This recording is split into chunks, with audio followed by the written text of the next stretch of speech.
Welcome to the Adam Savage Project SpoilerCast edition. I'm Adam. I'm Norm. And I'm Joey. Joey. Hello. It's good to see you, sir. How are things down in Southern California? They're windy. Windy? Windy. Going all right. But yeah, we just went over to take our Christmas photos, where you do the cheesy family. Yeah. We went to a park nearby the house, only to see that the next day all over the latest episode of The Mandalorian. They shot all that episode at that park that we went to. What?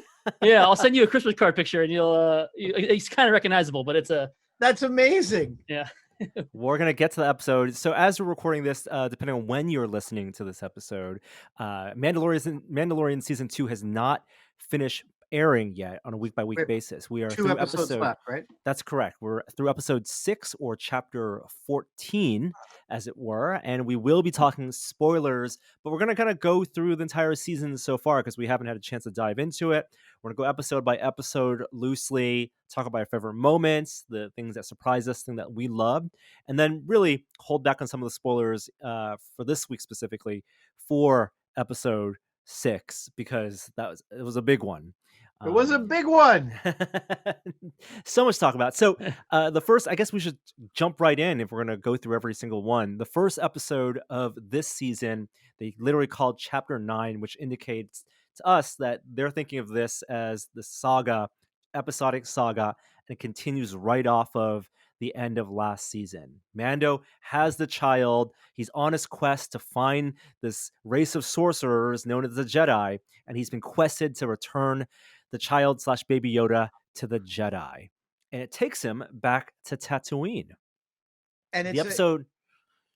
I want to say we know television writers, and we've hung out with a lot of different screenwriters and such. And we know that within a television show, there are often new approaches brought into the writer's room with each subsequent season. Famously on Lost, there was a lot of back and forth season to season as to whether or not it's a soap opera or a science fiction show and some sort of compromise in between. But I really appreciated Mandalorian giving us a season finale for season 1 that stated the purpose of season 2, that gave us an anchor that this is a quest. Season 2 is going to be a quest. Right. And you mentioned a writer's room. That's very different from the way this show is run because there is no writer's room. Many shows often are, showrunner, directors, and writers are singular. Here you have the showrunners, Jon Favreau, Dave Filoni, essentially acting as the core writing team. And in fact, for the first 6 episodes, 5 of them are written by Jon Favreau. This is really out of his mind, obviously, with the world building that Dave Filoni has done with Rebels and Clone Wars. And I'll also wager, if I had to hazard a guess, there are directors that want a lot of feedback and directors that don't. From what I understand from the set, Favreau is a collaborative creator, as is Filoni. So I would assume that George also has a hand in this mix. They both have the deepest respect for him and actually talk a lot in interviews about how much perspective George is able to give them on the universe itself and in characters specifically. And Dave Filoni channels that. He really is like the conduit for which that original trilogy, all the themes that were brought up in the prequel trilogy as well, kind of get then channeled into this new era of Star Wars post Return of the Jedi.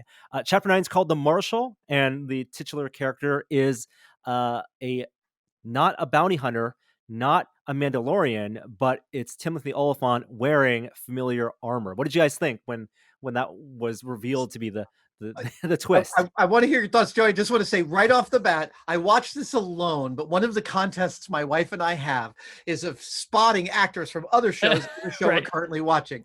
So the moment the weird son from Fleabag showed up in The Crown, I just said, "Where's Claire? Where's Claire?" Right? And in this, the moment Timothy Olyphant said his first words, I turned to no one in the room and went, "That's Tim Oliphant." Well, it was also that kind of pose, that standing there, the way his body, I was like, this looks like Once Upon a Time in Hollywood. Like, I've seen this. And Oliphant really, really, really has, I mean, it's fascinating how particular, you're right, both the physicality and the physicality of the voice, just it lands. It was a perfect bit of casting for the new season. What was also interesting is that very clearly they were trying to telegraph Boba Fett's armor, but give you a physicality that was not Boba Fett that we Mhm. saw in the original trilogy, and Right, the even leaning. Jango. Exactly, this was the Marshal. It was a suave, it's full on Western, because they wanted for people who may not be so familiar with the lore to say this is not Boba Fett. That's clearly, Yeah. just a guy who found the armor, and they're going to go on this adventure. And of course, they hunt the Krayt Dragon.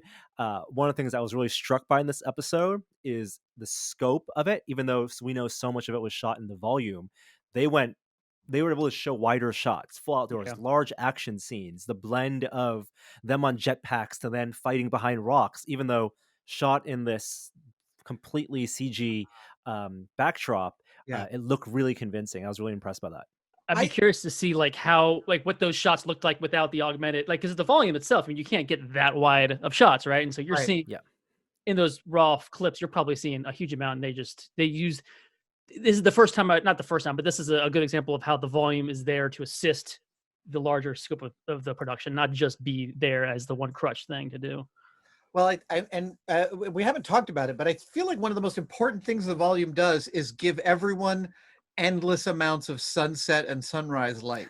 Yeah. Like there is no high noon in The Mandalorian for the most part. It's always raking beautiful light rays. There's an interesting conversation between Roger Deakins and Greg Fraser, who does a lot of the DP work for The Mandalorian. I can't remember how many episodes he's done, but they have a conversation about what it's like shooting in a real sunset and what it's like shooting on a sunset in the volume, and how the fall off of light is differently, and like there's little things you have to kind of consider. It's not just one, because it's a different kind of source, a different kind of light, and the properties there are different. And as you're looking at some of the behind the scenes pictures from the first version of the volume they built, yes, you get reflections, and yes, you get bokeh and shifting perspective in the backgrounds, but lighting, they still have practical lights. You still have spots coming in because you can't get all those hard shadows without practicals somewhere. So it's a real film set still. And tell me what you guys think of this. I feel like there's a new technique, or a maturation of a technique towards hiding the crimes of any given effects shot is deeply embedded in the aesthetics. Like there are these big wide master shots that are just so damn pretty. I'm not even looking for where the potential composite lines might be, or where, which is I'm normally, that my brain sort of defaults to that of like, ooh, how do they do that? Where's it? But so many of the shots are so arrestingly gorgeous. I feel like it's a psychological thing, right? It's so much of it I also think is in the editing, when they're choosing judiciously to hit you with a gorgeous effect shot that's wide with a set extension, and then quickly mix it with a medium that is purely volume, or could have been a pickup. Like your brain just connects the two, and you believe it's a real space. But it's like it's all in the editing because they know how your brain is going to react to absorbing the visual information. Yeah. Oh man, I want to ask them. I want to sit down with Filoni for a day and just be like, I mean, Doug Chang talked about that sort of like that transition of learning how to paint, like not paint like Ralph McQuarrie, but make Doug Chang paintings that fit within the Star Wars universe. Huh. Way back during episode 1, he talked about that switch, about that, like learning how he wanted to guide the visual look and how these paintings worked out. And I feel like this is there's been so many years and we've seen so much maturation. It's an uncommonly gorgeous show. There's a thing that, and I know we're getting a little behind maybe in terms of the episodes, but there's a podcast where the editors of the first season. So one of the interesting things is it was a team of editors that worked on the first season of The Mandalorian. They had all their 8 episodes in one essentially project file.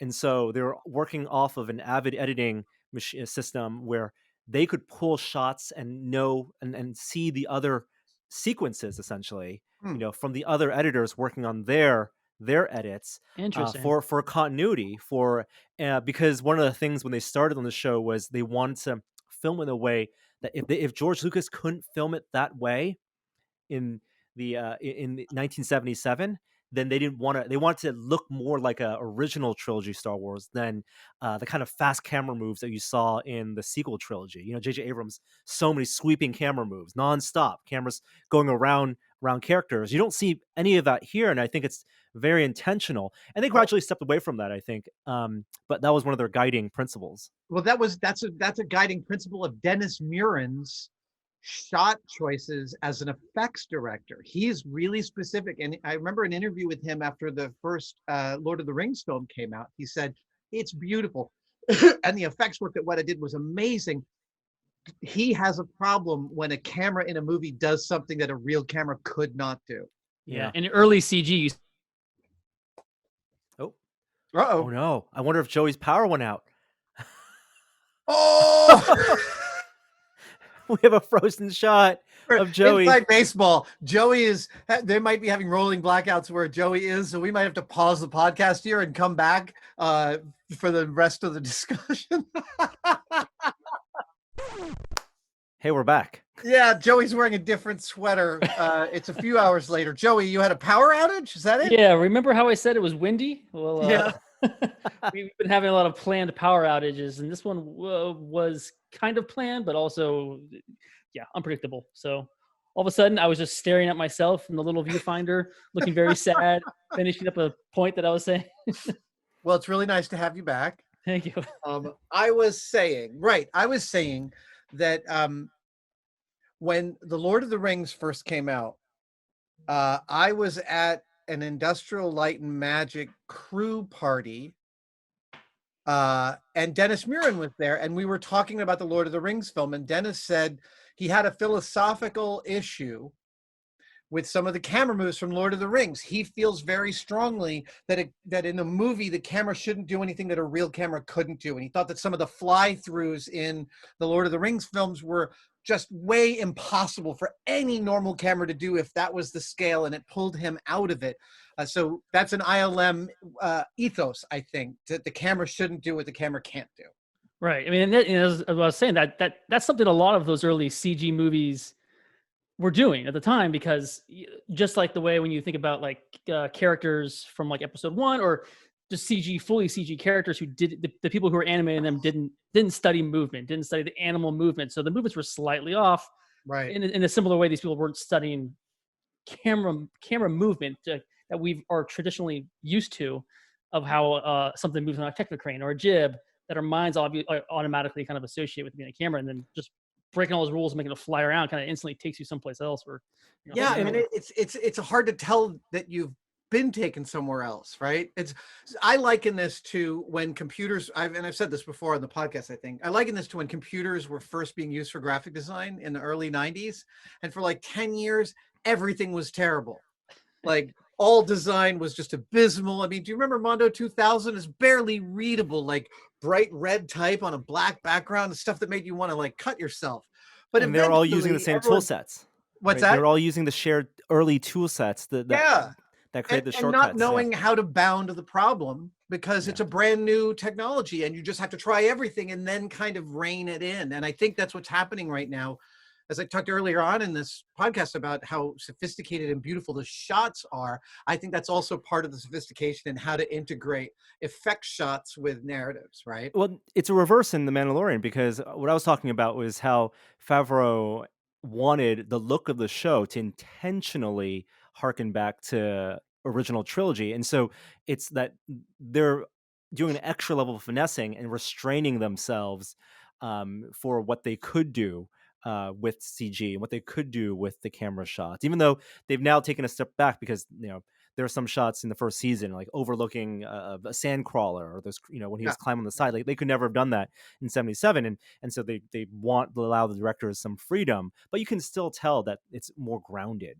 Well, I think at the very end of an episode, either the most recent or the second to last or the third to most recent episode, there is a opening New Hope shot of an Imperial cruiser heading over the camera.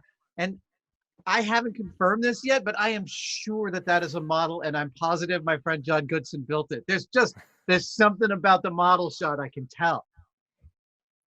Well, let's move on to the episodes because we're Okay, we're trying sorry. to do So the Marshal, the first one. Joey, I want to let you give your thoughts because in our private conversations, you had a lot of opinions about the final shot of the first episode of season 2, revealing Tamora Morrison.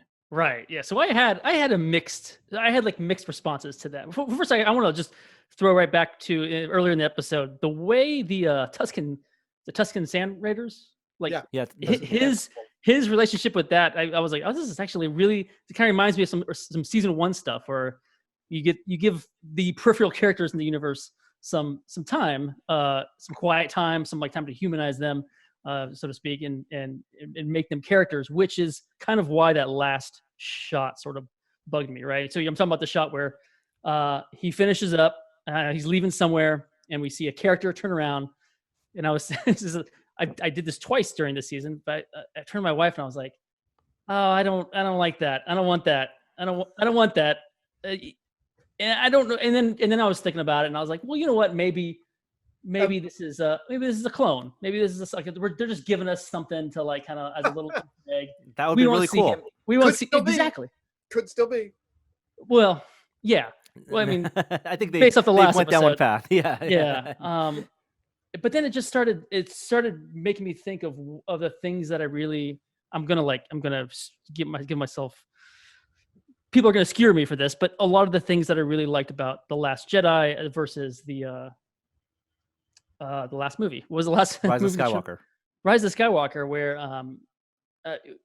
like Rian Johnson was trying to move us away from the past, bring in new people, bring in new stories, new ideas, and seeing that just remind me of the like, no, you are a Palpatine. Like we're going to tie this back. All the and also just the way the fandom kind of takes over a little bit in terms of, I mean, in my mind, Boba Fett died. Boba Fett died in Return of the Jedi. He was a character that was on screen for 6 minutes in the entire trilogy, and he died. And seeing him come back just felt a little bit. Well, we're going to get to that when we get to episode 6 about the portrayal. I totally appreciate what you're saying. I will tell you actually that as that episode ended, my wife walked into the room. She hasn't been watching Mandalorian with me yet. So she walks into the room and she goes, "Oh, who's that?" And I said, "I think that's Boba Fett." And she was like, "Who's Boba Fett again?" I said, "Well, the last time we saw him, he was dead at the bottom of the Sarlacc pit." And at that point, she started tiptoeing backwards. My wife was like, I was like, just, oh, she's like, "I thought you liked him." I'm like, I do like, but it's complicated. I don't want to get into it. Here's the thing. I love what Favreau and Filoni have been doing with marginalized character groups from the original movies and from the idea of making an Ugnaught one of the most spiritually advanced creatures we've yet met, or the IG-88. Yeah. Right. So I feel like the way each of those characters got a little bit of love and got fleshed out and was given dramatic moments, I have hope that the Boba is so not just fan service, nor is Ahsoka Tano. I don't know how you pronounce her name. Ahsoka Tano, yeah. Ahsoka Tano. Okay, this episode 2, it's called The Passenger. This one, interesting, directed by Peyton Reed, so veteran Hollywood director, directed Ant-Man, Ant-Man 2, of course. And this one I really love. It felt very much like a bottle episode. They're getting from one place to another. They have taken on a new passenger. The Frog Lady, as she's known as, with her spawn, allows for a lot of controversial yet funny moments. Spawn with Baby or Yoda. snacks? Snacks, both, yes. Oh, is this the egg episode? This is the egg episode with the ice monsters, and what I thought was an amazing, for a Monster of the Week type episode, which this one definitely felt like it was. It looked like big budget action, and it was thrilling when they were running away from all those crittery spiders. The dogfight, the chase between the two X-wing, everything that felt very Star Wars to me. Yeah. I totally agree. I have to tell you, given the plot point that this creature, the Frog Lady, was carrying the last of her kind in this jar so she could go fertilize them, and that Baby Yoda kept eating them, was appalling to me. And I immediately went online the next morning and I was like, did anyone else have a problem with this? And I was so gratified. I was like, this is a terrible thing. And Mando's response of just like, hey, stop that. Don't do that. Stop that. It's also just And even later when he's like, you're going to stay on best behavior and you know what I mean. It was an episode for parents. It was one that new parents Yeah. 100% could relate to. It's a credit to the puppeteers and the puppet makers over at Legacy for Baby Yoda to be able to give you the look that he gives Mando, the defiance, and then that just the mischief. It's all in there, even though it's a puppeted character, and so full credit to them for that. I specifically within that puppeting, I want to give a shout out to the Legacy, the work on Baby Yoda's neck. The way in which that puppet, I feel like normally when you see a puppet like that, you know that in some reality there's like a tranche of cables coming out of its bottom. But I think there really is a carry around RC version that can actually look around, and the neck movement feels way more realistic and way more like a creature this season than it did last season. I'm not sure if there's a huge difference, but I'm noticing more. Totally. I also love there's a Joey, what are you thinking? I saw something. Oh, I was just gonna say, do we know anything about the puppet from season 1 to season 2? Has it changed, or the mechanics of it changed? Have they? We don't. Okay. I heard things like its eyes were surpassingly expensive. The same as we heard with the sideshow baby. Yeah, I think they're going to probably do another one of those gallery series, the making ofs, after this season, and so that's definitely something that they're going to dive deeper into. They seem to be keeping Baby Yoda or Grogu really close to the vest. Oh, Grogu. Okay, chapter 11. This one, Bryce Dallas Howard directed. The one direct, again, they're going direct continuations, even though they're fun to watch by themselves. The stories, even Razor Crest is still damaged as this episode starts.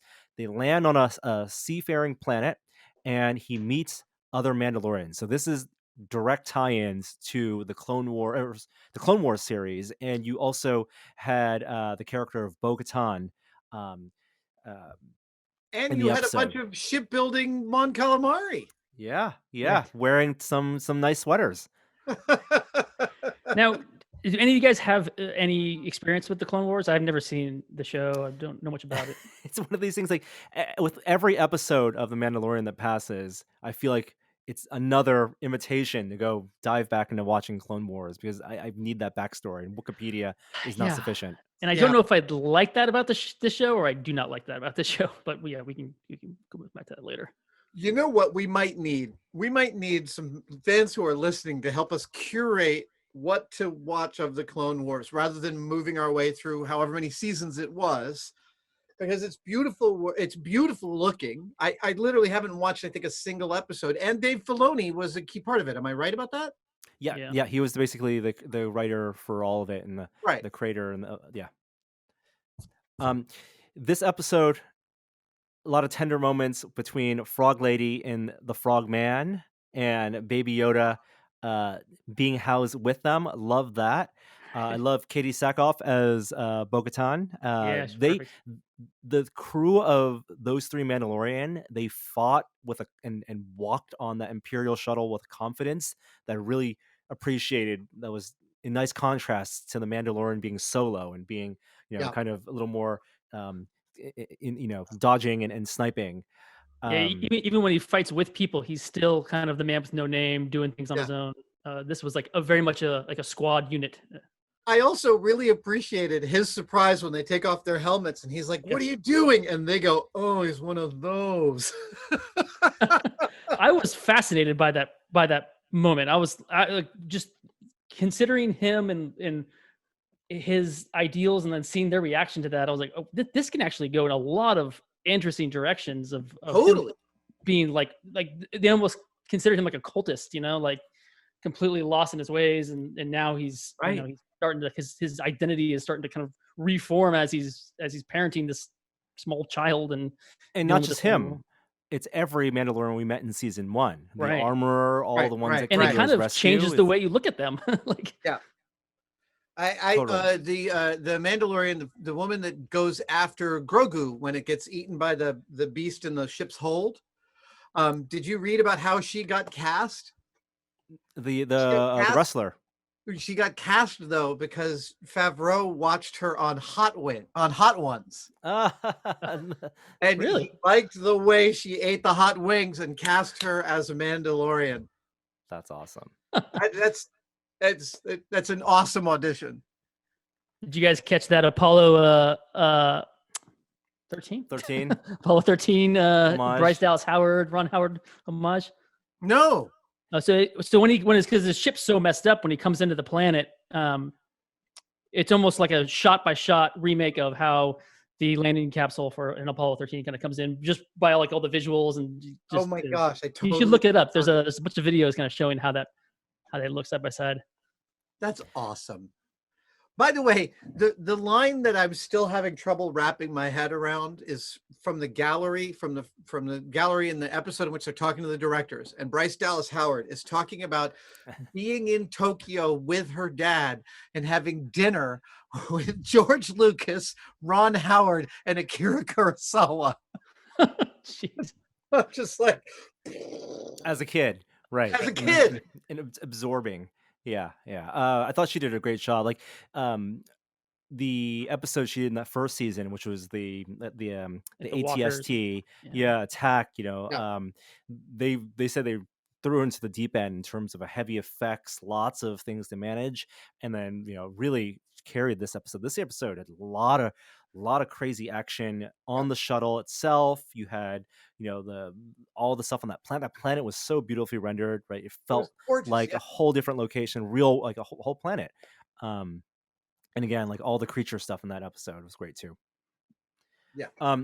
After that, you had an episode directed by Carl Weathers, The Siege. It's returning back to Tatooine, right? Is it Tatooine? Sorry, it's Navarro, right? Where Carl Weathers is now like the magistrate. Right. And they go on basically an assault on a quest to attack this, what they think is an abandoned Imperial base, which obviously is not abandoned. Somewhat abandoned or undermanned. This one felt a little bit like a filler episode because there was so much promise in the episode right before it of seeing Ahsoka Tano. Like Bo-Katan says, you got to find Ahsoka Tano, go to Corvus. That's where we're going to find her, and we're all bracing for it. And it wasn't until the episode after this. Right. And so I was like, it felt like it felt like a roadblock, I feel like it's a pulling back on the reins, and I think that makes sense. When you have something as important as Ahsoka Tano showing up in the live action series, and played by Rosario Dawson, who's so amazing. I thought it was nice that they made us wait an extra. I mean, we heard about her.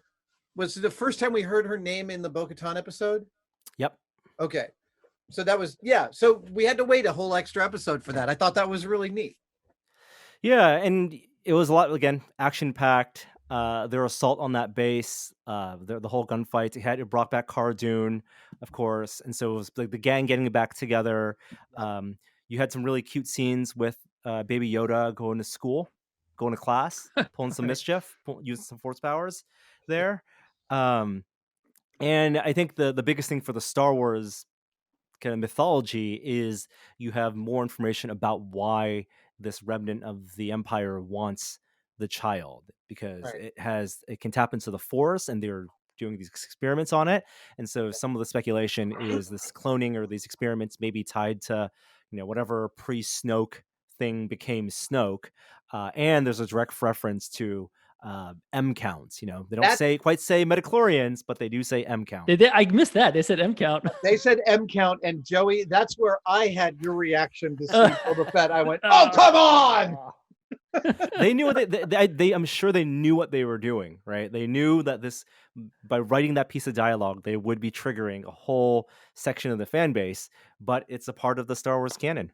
I mean, if anything, they came up with a new term for it, which they might have different plans. Like, and even whatever the prequels, whatever we can say about them, like Dave Filoni, there is a lot in the prequels that he loves dearly, and he pulls from all those his favorite things from that. And I think ignoring everything is probably just not in his like he still wants to.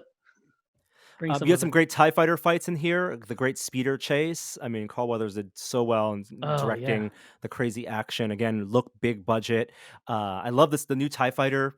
They had it in the previous season, but you've only seen it in the Mandalorian. The way it lands, the way it folds up Folds up. its wings.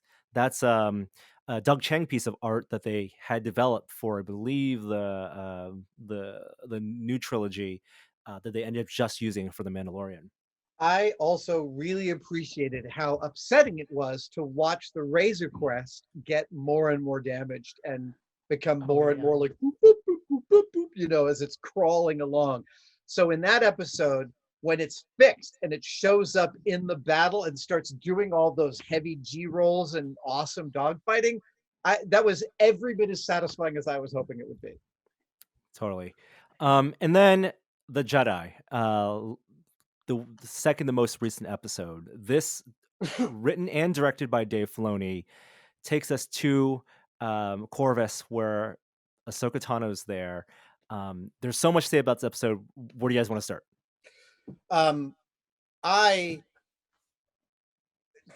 So actually, before that episode aired, I went back and rewatched Sanjuro, Kurosawa's sequel to Yojimbo. And I don't know how long it's been since if you guys have both seen it. I've seen it. Yep. I saw it in the theater, sitting 2 rows in front of Jon Favreau. Oh wow! About 7 years ago, he was showing his 2 kids it. It's funny. I always Yojimbo is the first one most people see, but I've come to love Sanjuro. I find it way funnier and way weirder and darker and more sad and poignant. Yeah, those two kind of meld together. Sanjuro's the one where he kind of comes in the middle of 2 factions fighting. Yep. He sort of plays them both, right? That's the famous Back to the Future 3 homage, or Back to the Future 3 takes the armor, the armor underneath the jacket. Yes, and somehow that felt, watching this episode after watching Sanjuro, it felt like I was stepping right into a Kurosawa world, a gray world where people aren't happy, the peasants are living downtrodden. I mean, it's almost exactly lifted from like feudal Japan. Or like Hidden Fortress, had that Hidden Fortress, a lot of fog and like. And that took me longer than Tim Oliphant. Michael Biehn is the guy at the front door. Yep. John Connor himself. John Connor, right? Yeah. Yeah, John Connor. Yep. John Connor himself.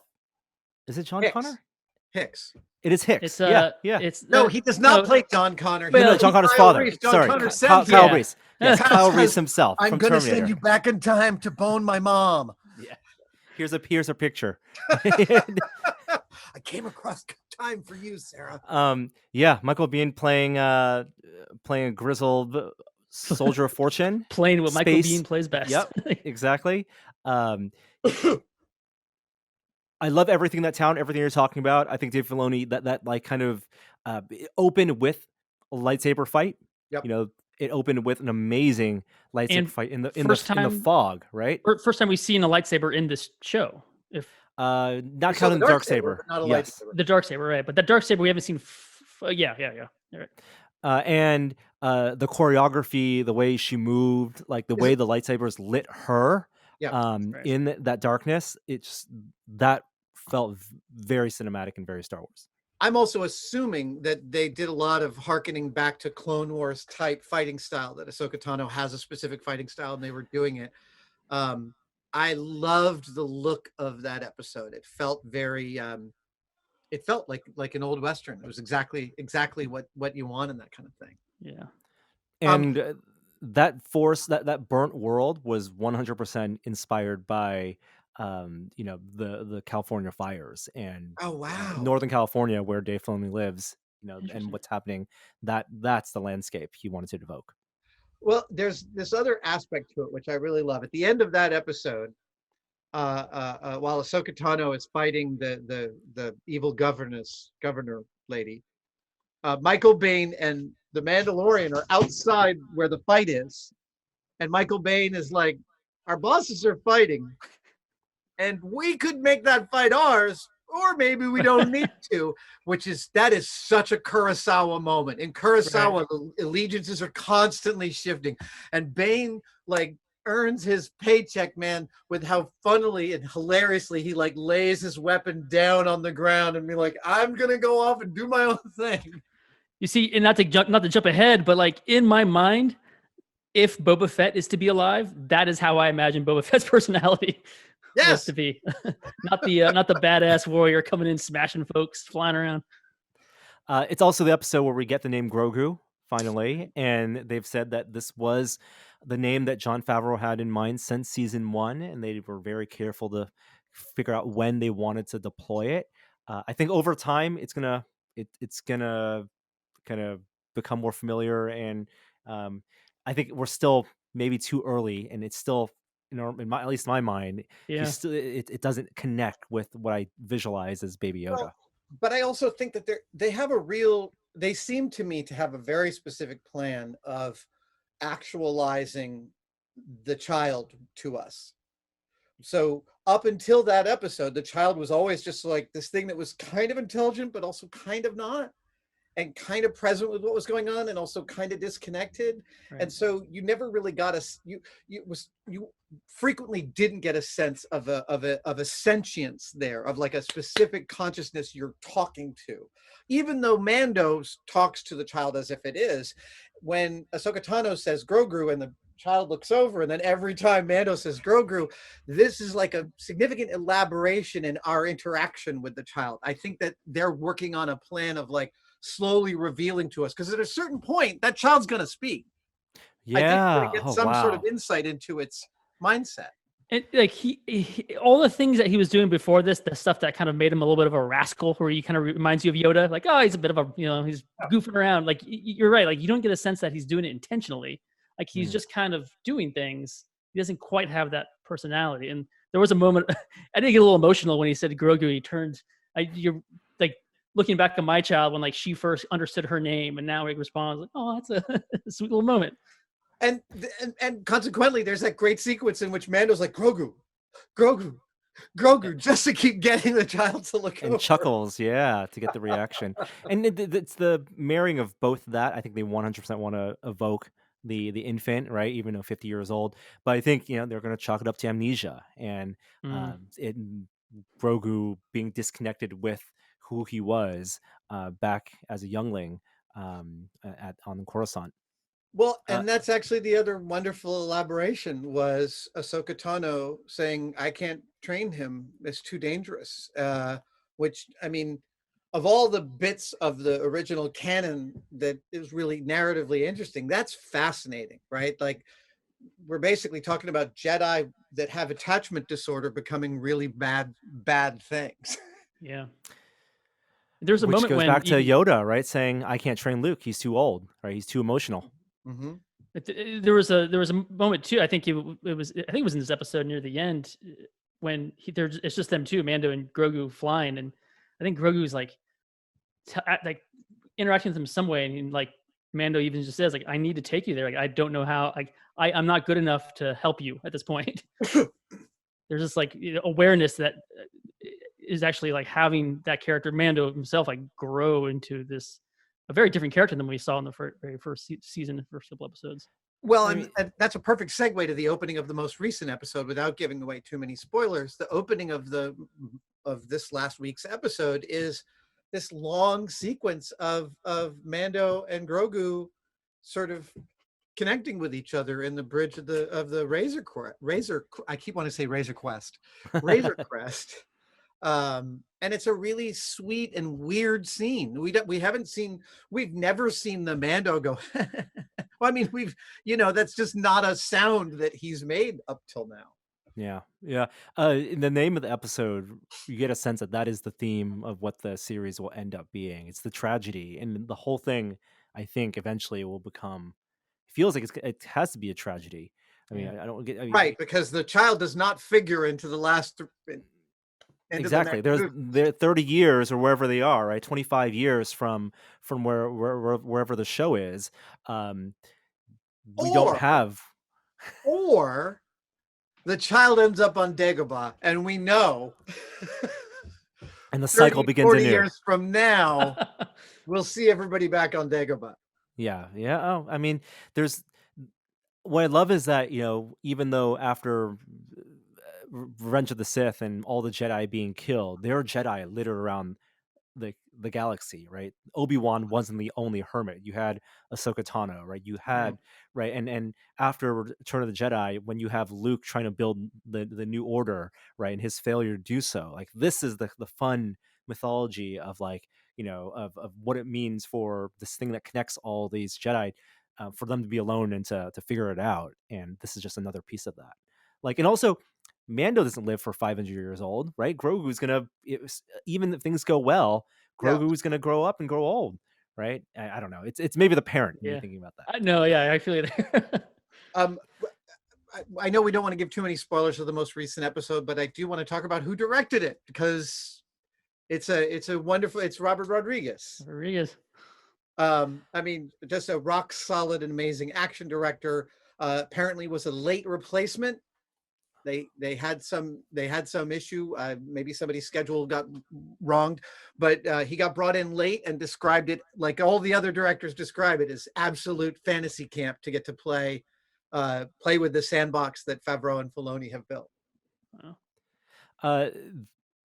We've mentioned the Chef Show on the podcast before, and there was an episode, I think in the most recent or 2 seasons ago, of Jon Favreau going and making pizza with is it vegan pizza with Robert Rodriguez at his kitchen, and he talks about some of his filmmaking philosophy, and a lot of that is borne out in this episode. If you watch how this episode is filmed, oh, that's awesome! I totally so worth watching this, going to Netflix, watching that episode of Chef Show, and then going back to watching the tragedy. Here's the thing that I get really excited about watching this show is that I feel like I'm watching characters come to fruition rather than plots coming to fruition. Obviously, there is a plot, and we are participating in it, and there are some bottle episodes and some one-offs, etc. But every single episode, I feel like I understand the characters better, and the new characters that I meet are constantly interesting, and even the villains are. I often really like the villains, even if I'm scared of them. He makes friends with everyone. There were ongoing jokes on Twitter. This is a show about a single dad freelancer who just goes around the galaxy making best friends. Right? I'm gonna fight you. Now you're my best friend. The Marshal. That was me just before Mythbusters started. It's true. There's 2 shows that, because of this format, it's making me think of. There's 2 shows that I really like that I recommend if you do enjoy the style and format of this show to check out. And one is probably Firefly. You guys have both seen Firefly, I'm assuming, but it's similar in terms of your main overarching plot kind of happens the beginning of the season, end of the season, and then everything in between are sort of little adventures, little bottle episodes that just, like you said, help you understand the characters. When you get to those main plot heavy episodes, there's very little dialogue that needs to happen, exposition needs to happen to show what the characters are doing and why. And that and Cowboy Bebop is a very similar anime that is almost identical to that in the format and how it works with the plots on that are bookending the show, and then kind of the small crew going on all these different adventures. I haven't watched Firefly in a minute. There's only so many episodes in a movie. So it's pretty good. Right? Yeah.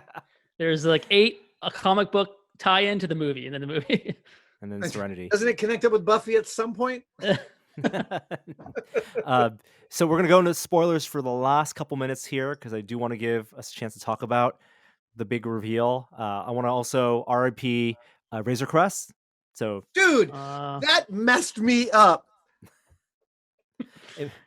They haven't even shipped the toys yet. No one even has the Hasbro Razor Crest toy, and they blew up the ship. They blew it to smithereens. The part that got me wasn't just that it blew up, is that you then spend the next shot with Mando just kind of kicking dirt around where it was, walking through the smoke and the rubble. It's like, oh, head down. It's so sad. I know. It's like, is that the last of the tuning fork rifle? I love that thing. Well, he has a spear now, so that's got to factor in somehow. And then Boba Fett. So portrayal of Boba Fett. Love to hear what you guys thought. Joey, to tie back into the first episode of season 2. Well, yeah. I mean, I feel like you guys already heard kind of my thought on Boba Fett. It wasn't that, like, I really liked this episode, and I really liked like almost everything about it. I just can't what's the word? I can't like reboot the story in my mind and have him be alive, regardless of like what all the other little theories are. It doesn't digest Beskar armor or whatnot. It just felt a little bit too, I don't know, too fan driven. I don't want to. Mando, the character of Mando for me when this season started was kind of like giving the people who really liked Boba Fett somebody to kind of transfer that admiration over to. You know, we see this character, a very, very, very side character that everyone just loved, faceless man, who we are now given this character who earns and deserves our respect much more than we should to Boba Fett, in my opinion. Again, these are very unpopular opinions I'm having, but bringing him in like that is just it's doing the Mando character a disservice, and also I don't want to go back into the past well like that. Counterpoint. Boba's such a weirdly important character in the Star Wars canon. You kind of can't do a show called Mandalorian without Boba showing up at some point. I mean, it would just, it's like from a franchise standpoint, you'd be leaving money on the table. Oh, yeah, I absolutely. However, I too have PTSD from a lot of the fan service from the last 3 films of characters being underutilized and that's the thing that gives me hope here, is that Filoni and Favreau have infused so much great character into all of these. I liked several things about Boba showing up that I didn't expect. I liked the way he fought. It was very different than the way Mando fights. I liked the fact that they argued over whose armor was, over the armor being Boba's. I thought that was like, oh, that's an interesting tack to take, where Mando's like, can't give it to you, it's not the rule. And then later Boba kind of earns the right to wear the armor. I thought that was really neat. I also he was way more honorable, I think, than people expected. Because you associate him with being a bounty hunter, and him, being kind of this anti-hero rogue, but on the Mando side. I think that was subverting my expectation, at least. But when does this take place? What, 5 years after Return of the Jedi? Yeah. So I guess that's a short amount of time to really change your character that much.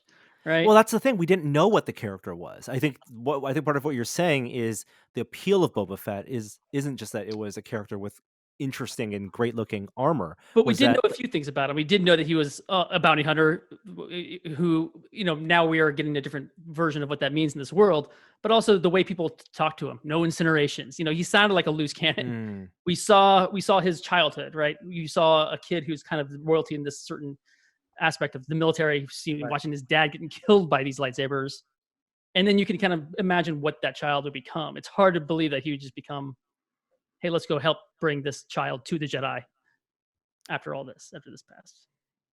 That's an interesting thought to reconcile. Yeah, I'm sure Filoni has it in his mind.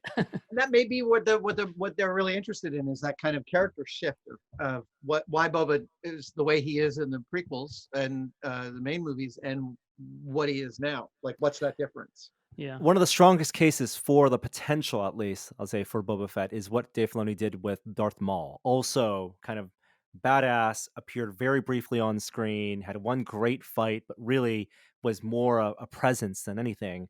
And for him to take a character that died on screen and then brought him back and made it a compelling, deep character with a real antagonist to Obi-Wan in Clone Wars, that hopefully is what he's gonna bring also to Boba Fett.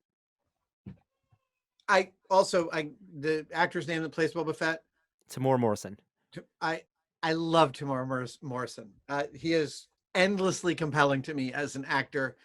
He can take the worst dialogue, as proven, and make it sound totally great. He's great as Aquaman's dad. Oh, is he really? I haven't watched that yet. If you want your eyeballs tickled for 2 hours and 30 minutes, just put on Aquaman. Okay. For some reason, my wife does think does like, what's his name who plays Aquaman? Jason Momoa. I think it's worth watching. There are 2 more episodes to this season of The Mandalorian. We'll come back and we'll recap it in a month or so time. I'm nervous. Yeah. I'm nervous. The moment in the first season that really nailed me was when not IG-88, but the IG-11. IG-11 takes off Mando's helmet, and you see Pedro Pascal. I was shocked at how moving that moment was to me. And I suspect they're leading us towards some moment of catharsis like that again, of some type. And I'm nervous about it. The myth, the evolving myth of the Mandalorians that we're being privy to with Bo-Katan, I think gives them permission to do that and have the helmet be more optional. Yeah, forward. and that's going to be, I mean, maybe that's one of those things of like, Pascal was like, really? And they're like, trust us. 3 seasons in, you'll be taking it off for cocktail parties. I would love for if they were to do that, for his personality to be very different, a confidence to be removed or something Right. with his helmet off. There's a lot of interesting storytelling opportunities there. Or he's going to show up to the rest of the Mandalorians from his own clan, take his helmet off, and be treated like the maskers versus the anti-maskers in your family. I'm really looking forward to and jonesing for a second season of the gallery, of a deep dive into every aspect of this, because there's the master, like you were saying early on, the master shots in this second season are way more ambitious than they were in the first season, and there's just some beautiful filmmaking in this wonderful 30-minute series. Yeah, amazing. All right, thank you, Joey, for getting back online with us. Sorry about the power outage. Joey, tell me about your sweater, man. Oh yeah, this is a new sweater I got from the Tested store.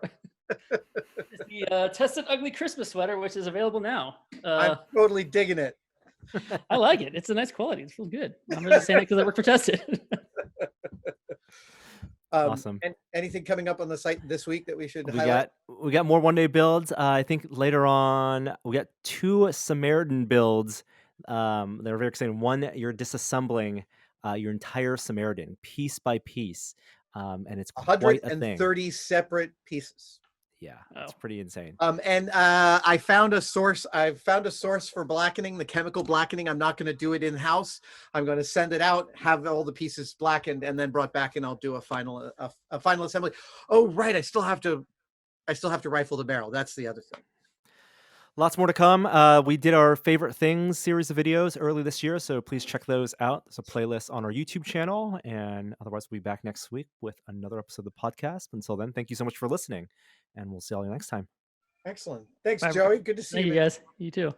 All right. Bye-bye. Bye, everybody.